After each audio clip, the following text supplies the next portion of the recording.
We're going to be going over part 3 of immigration inside of Canada. And once again, here we see that is the Canada flag, this is the map of Canada, and this is Canada's current Prime Minister, Justin Trudeau. So let's see what we're going to be doing inside of this part 3 video. So inside of this part 3 video, we're going to be learning about, we're first going to be learning about what laws and policies are, and second, we're going to be learning about what the point system is.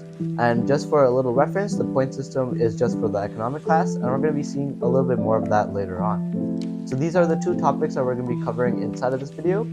Let's just first look at the recap of what we did inside of our part 1 and part 2 video of the series. So in our part 1 video, we covered over what Canada's geography is. Second, we covered over why Canada is called the land of immigration.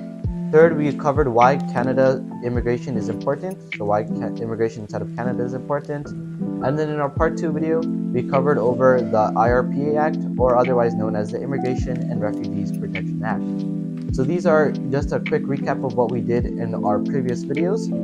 And now let's get started with this part 3 video.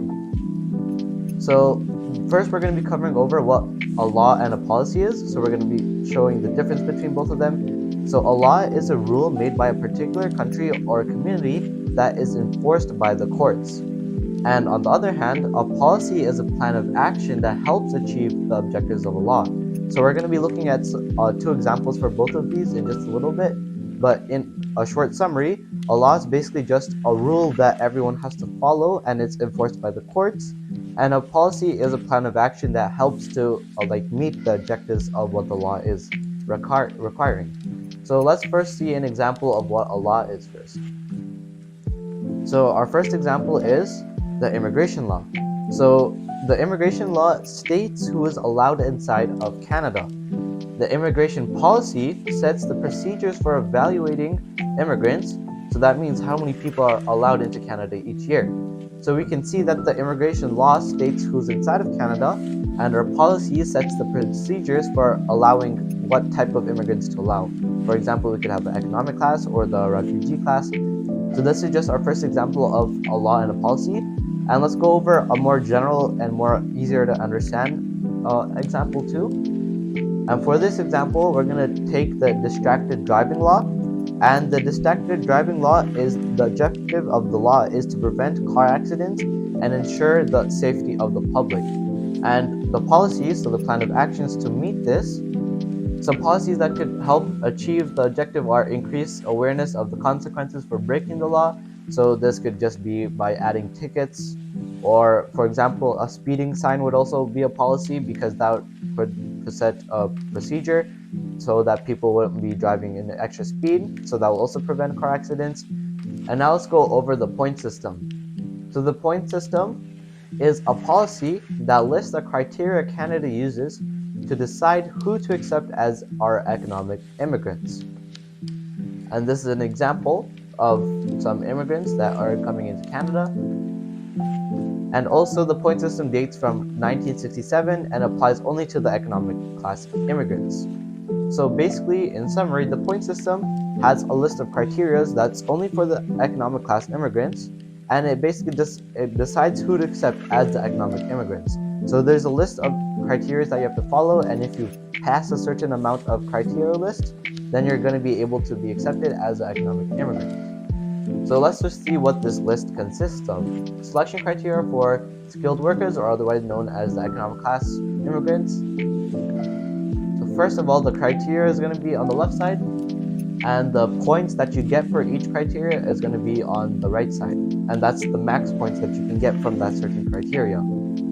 So from having a certain amount of education, skilled workers or the economic class immigrants are able to achieve a max point of 25. So if you have a really good education, you're going to get a huge point of 25.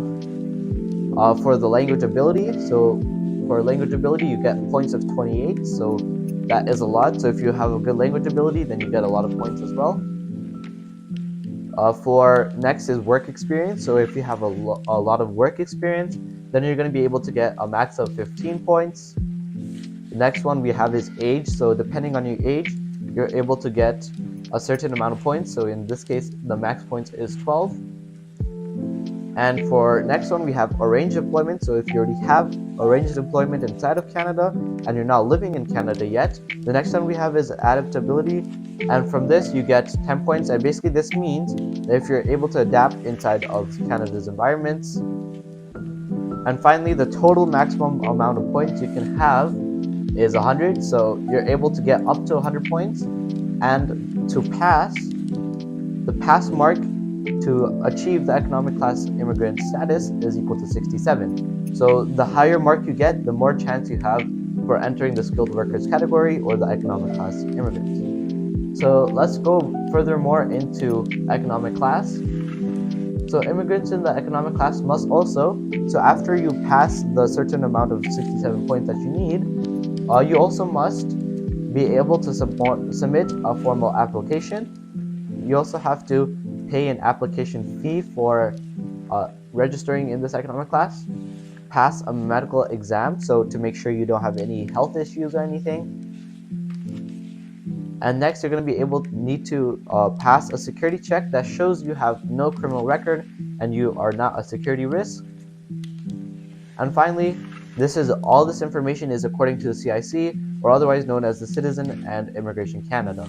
And you can find all this information on the website, so feel free to check them out as well. So this is just extra things that the immigrants in the economic class must also be able to do. And now let's look over the policy for refugees. So this is an example of refugees. And let's look at the history and the policies that they have. So let's go all the way back to 1950s and the 1960s. So during that time, Canada offered to shelter refugees in response to a specific world crisis. For example, if there was like some natural disasters, then Canada would offer to shelter the refugees. And then in 1951, Canada signed the UN Convention relating to the status of refugees. And at this point, this was when Canada started adding more refugees into allowing them to come here. And then this is some more examples of refugees. And coming inside of 1976, Canada made refugees one of its immigration categories. And Canada will now accept refugees steadily instead of crisis by crisis. Because if we had crisis by crisis, then at that one certain moment, there's going to be a high load of people coming over, and that might even make Canada a little bit slower to elect, and that might make Canada a little slow to accept them in. That's why Canada made them a part of their own immigration categories. So that was inside of 1976. And what are the objectives for the refugees? And the objectives of the refugees is to offer refugee to people facing persecution because of race, or because of their religion, their political opinion, or membership in a social group, and to people who face torture or cruel and unusual treatment or punishment. So this is, if you want to apply for the refugees, this is the certain amount of criteria that you need. So this is what the refugees get.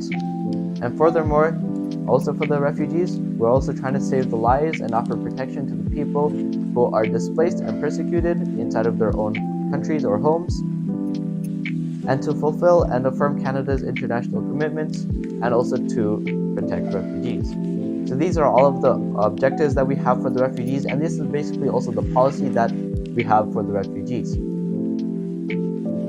And that's also basically it for this video. So thank you so much for watching. Try to be useful, and we'll see you guys in our part 4 video of the series.